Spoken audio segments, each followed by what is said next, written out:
ये जो मैनेज उन्होंने करना चाहा ना, यही सबसे बड़ी भूल उन्होंने की, क्योंकि ये मामला क्रिमिनल मामला है। ये आपने दान चोरी की है, ये आपने राम भक्तों की आस्था को ठेस पहुंचाया है, पूरे ट्रस्ट का ट्रस्ट तोड़ा है। अब हमारे साथ रुचि बनी हुई है। रुचि, चंपत राय का इस्तीफा, और ये चंपत राय ही वो व्यक्ति हैं जिससे एसआईटी ने सबसे पहले पूछताछ की थी जब ये मामला उजागर हुआ। बिल्कुल, जब एसआईटी वहाँ पहले दिन पहुंची, एसआईटी 5 दिन रही, एसआईटी पहले दिन करीब दोपहर में 2:30 से पौने 3 बजे पहुंची थी, तो चंपत राय वो पहले शख्स थे जिनसे पूछताछ एसआईटी ने की थी और गोपाल राव से की थी। उस समय डॉक्टर अनिल मिश्रा क्योंकि शहर के बाहर थे, उनसे पूछताछ नहीं हो पाई थी, लेकिन चंपत राय से बहुत लंबी पूछताछ हुई थी। और जब एसआईटी की टीम पहले दिन वहां पहुंची थी, तो करीब जब एसआईटी की टीम अंदर थी, करीब 2 घंटे बाद गोपाल राव गाड़ी से बाहर निकले थे राम मंदिर परिसर से, और कुछ गए थे, कुछ कागज़ लेके वापस आए थे अंदर। तो पहले तो एसआईटी को भी कुछ जो सब मिल रहा था उसमें उनको ऐसा लग रहा था कि चंपत राय को सब कुछ पता होगा, क्योंकि ये तो शुरू से ही जो बातें आ रही थी कि चंपत राय को सब पता है, उनके लोग हैं। अब आप बताइए, टिन्नू यादव जो है वो सेवादार था वहाँ पे। अब सेवादार के पास जो दान पात्र हैं उनकी चाबी कैसे हो सकती है? जो जितने दान पात्र वहाँ लगे हुए हैं राम मंदिर परिसर में, जिसमें लोग चढ़ावे में सिर्फ रुपया पैसा नहीं चढ़ाते, सोने की चेन भी चढ़ा देते हैं, अंगूठियाँ भी चढ़ा देते हैं। काफ़ी जो दान पात्र है उसका जो मुंह है काफ़ी ज़्यादा चौड़ा है, तो बहुत चीज़ें आप उसमें जेवर भी चढ़ाते हैं श्रद्धालु भक्त में आके भगवान राम के लिए। और जो कलेक्शन सेंटर है जहाँ पे पूरा चढ़ावा जाके काउंट होता था, उसमें एक लॉकर था। अब उस लॉकर की चाबी किसके पास थी? टिन्नू यादव के पास थी। अब वो टिन्नू यादव के पास क्यों थी? आखिर किसने टिन्नू यादव को इतना ज़्यादा पावरफुल अंदर मंदिर में बना दिया कि वो जो चाहे वो कर सकता था? कल मीनाक्षी, जब हम रात में यहाँ लाइव कर रहे थे सड़क पर, तो एक शख्स आके रुके, वो हमें पहचानते थे और कहने लगे कि हम तो इनको टिन्नू महाराज कहते थे, हम राम मंदिर में दर्शन करने जाते थे, जब अस्थाई मंदिर है तब से हम इनको देखते थे कि यही वहाँ सब कुछ करते थे, तो हम तो इनको टिन्नू महाराज के नाम से जानते थे। हम सोचते थे कि कोई ट्रस्ट के बहुत बड़े पदाधिकारी हैं। ये सोचिए, ये अपना ऑरा बना लिया किसी व्यक्ति ने, और उसकी भूमिका क्या थी?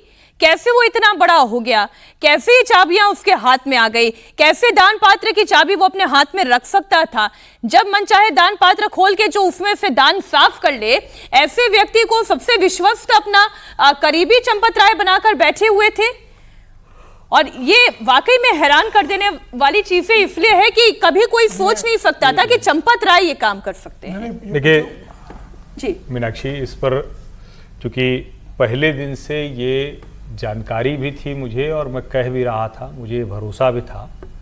संघ पहले दिन से इस बात के पक्ष में था कि चंपत जी को त्यागपत्र दे देना चाहिए। संघ के शीर्ष अधिकारी चाहते थे कि नैतिकता के श्रेष्ठ मापदंड पर चंपत जी, चूंकि वरिष्ठ प्रचारक रहे हैं, वो खरे उतरे। दुर्भाग्यपूर्ण ये रहा, जो कई बार हो जाता है, आप बहुत अच्छा जीवन जीते हैं, बहुत सादगी भरा, बहुत संत प्रवृत्ति के, तो एक समय में आपको लगता है कि मैं जो करता हूं वही सही है। चंपत जी को लगा कि हम इन लोगों को ले जाके हमने पैसा रिकवर करा दिया, हमने कह दिया चलो सब हो गया। वो देश के कानून व्यवस्था के दायरे में उन आरोपितों को, उन अपराधियों को जो सजा दिलानी चाहिए थी, वहां चूक गए।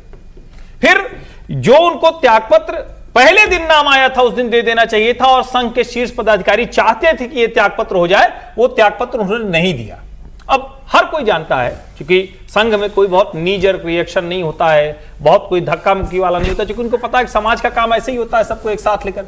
और कोई एक व्यक्ति, इतना बड़ा व्यक्ति हो इतने वर्षों तक, आलोक जी का जो बयान है उसको ध्यान से सुना जाना चाहिए। बिल्कुल ठीक बात। आलोक जी का बयान ये बताता है कि जो उम्मीद थी एक वरिष्ठ प्रचारक होने के नाते चंपत जी से, वो नहीं हुई। अब इसका 2 और नाम है जिनकी चर्चा कम हो रही है, गोपाल राव और अनिल मिश्रा।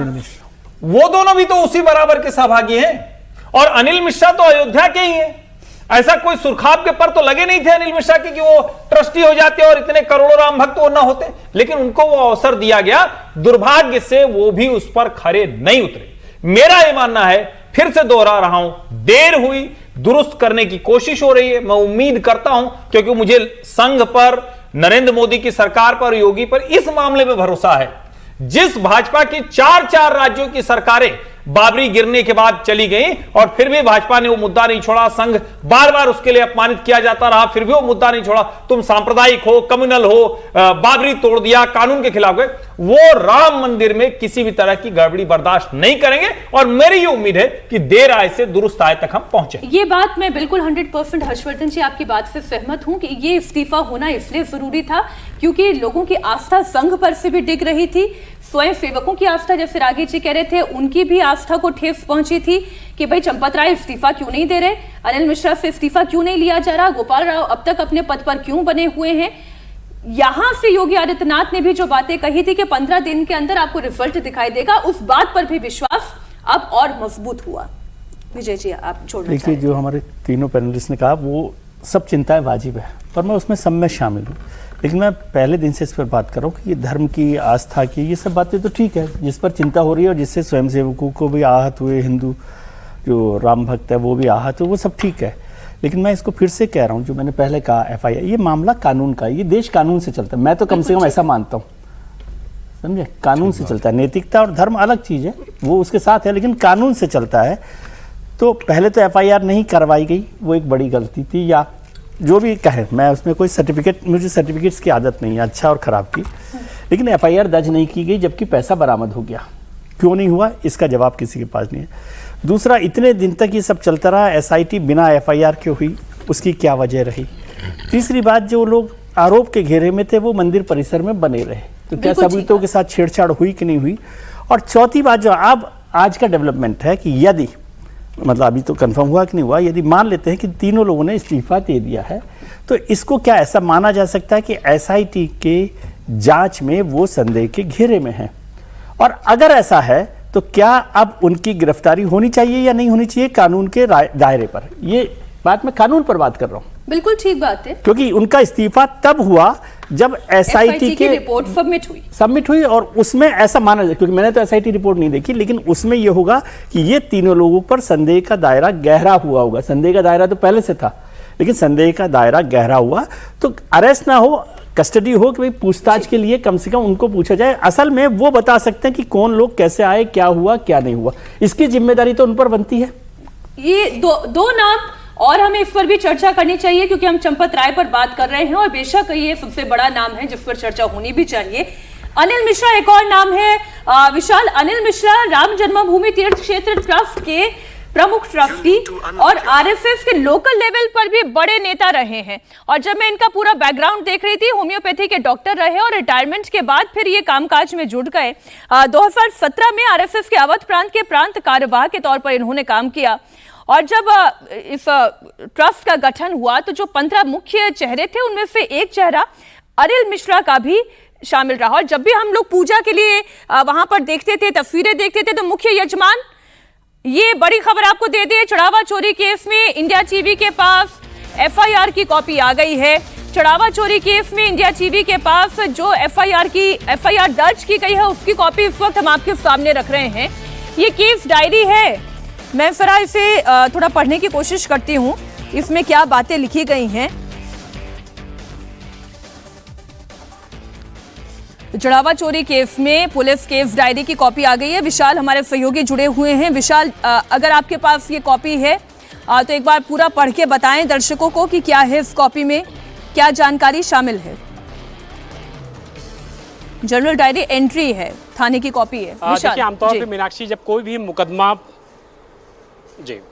मीनाक्षी जब कोई भी मुकदमा दर्ज करती है पुलिस, तो उसकी केस डायरी मेंटेन की जाती है, और इस केस डायरी में पूरे केस से रिलेटेड जो भी डिटेल्स होती हैं उस डिटेल्स को पुलिस तहरीर के आधार पर अपने पास दर्ज करती है, FIR दर्ज करती है, और उसके बाद जब इन्वेस्टिगेशन शुरू होती है तो कानूनी लहजे में बोला जाता है कि पर्चे काटना, यानी कि पर्चे काटे जाते हैं इन्वेस्टिगेशन के लिहाज से। तो SIT ने जो अब तक इसमें प्रूव किया था, अयोध्या पुलिस ने FIR दर्ज करने के बाद जो अब तक की इन्वेस्टिगेशन की है, वो पूरी की पूरी इन्वेस्टिगेशन केस डायरी में मेंशन की जाती है। और जो 8 आरोपी गिरफ्तार हुए हैं उसमें न सिर्फ पुलिस के पास इनके जो बयान हैं वो मौजूद हैं, बल्कि पुलिस ने इनके पास से जो रिकवरी की है, रिकवरी के पास इंडिया टीवी के पास जो जानकारी है मीनाक्षी, वो लगभग 1.5 करोड़ से 1.25 करोड़ रुपए की रकम है जो कि कैश में बरामद हुई है, जो कि अपने आप में बहुत बड़ा सवाल उठता है कि अगर 1.5 से 1.25 करोड़ रुपए की जो बरामदगी है वो इन 8 लोगों के पास से बरामद होती है, तो इस मामले में एफआईआर करने में ट्रस्ट की तरफ से इतनी देरी क्यों हुई।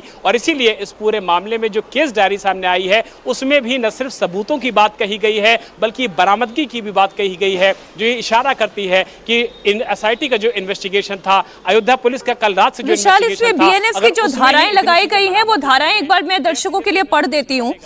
बीएनएस की धारा 306 के तहत कर्मचारी द्वारा संपत्ति चोरी करने की धारा 316(5) यानी कि अमानत में खयानत की धारा, इसके अलावा धारा 317(4) जो कि चोरी की संपत्ति अपने पास रखना, आपराधिक साजिश की बीएनएस की धारा 61, ये जो प्रमुख धाराएं हैं इसके तहत ये मामला दर्ज किया गया है और इसमें 3 वर्ष से लेकर मैक्सिमम उम्र कैद की सजा का प्रावधान है और सजा और जुर्माने का प्रावधान है। जी विशाल, आप अपनी बात पूरी कर लें।